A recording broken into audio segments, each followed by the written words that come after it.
Hello. அக்கா. சொல்லுடி. அக்கா, உங்க அண்ணன் பையனுக்கு ஏதோ சம்மந்தம் பார்க்குறேன்னு சொல்லியிருந்தீங்கல்ல. ஒரு பொண்ணு இருக்கா. ஆமா. யாருடி அது?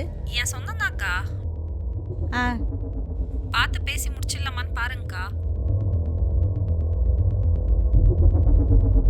இந்த பாருடி, அந்த சம்மந்தம் உனக்கு வேண்டாம். வெளியாளா இருந்தா சொல்லியிருக்க மாட்டேன்.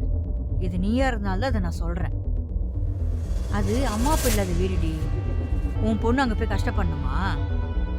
உன் பொண்ணுக்கு என்ன தலையெழுத்தா? இந்த பாருடி, நான் சொல்றது கேளு. நாளைக்கு ஏதோ ஒன்று ஆச்சுன்னா வையேன், அங்க போய் நம்ம கேள்வி கூட கேட்க முடியாது. அவ்வளவுதான். நம்ம பொண்ணை நீ தலை முழுகன மாதிரி ஆயிடும். என்னக்கா இப்படிலாம் சொல்றீங்க? அப்போ அந்த சம்மந்தம் வேணாவாக்கா? இந்த ரெண்டு பசங்களும் நமக்கு என்ன ஏதுன்னு தெரியாது. என் அண்ணன் பசங்க தான். இருந்தாலும் உன் பொண்ணை பத்தி நீ யோசிக்கணும்ல. அதனால தான் சொல்றேன், இது வேணாம். அப்போ சரிக்கா. ம். ரொம்ப நன்றிக்கா. நல்ல வேலை சொல்லிட்டீங்க. ஏய், நம்ம பொண்ணுமா அது? நம்ம பொண்ணை பத்தி நான் யோசிக்க மாட்டேனா? சரி, நான் வைக்கிறேன். வை.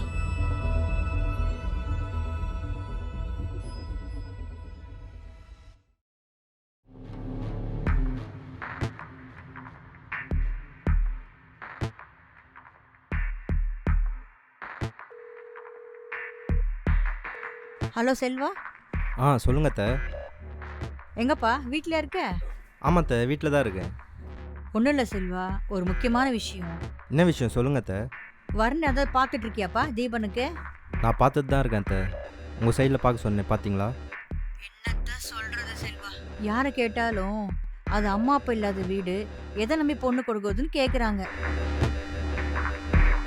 நான் என்னத்த சொல்றது பதில், நீயே சொல்லு.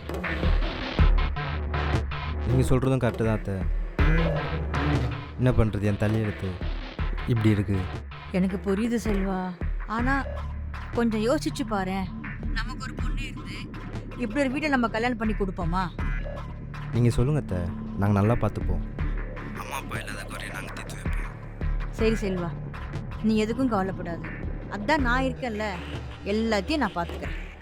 ம், சரியா? சரி, அப்போ அத்தை ஃபோன் வைக்கிட்டா? சரிங்க அத்தை. சரிப்பா, வை.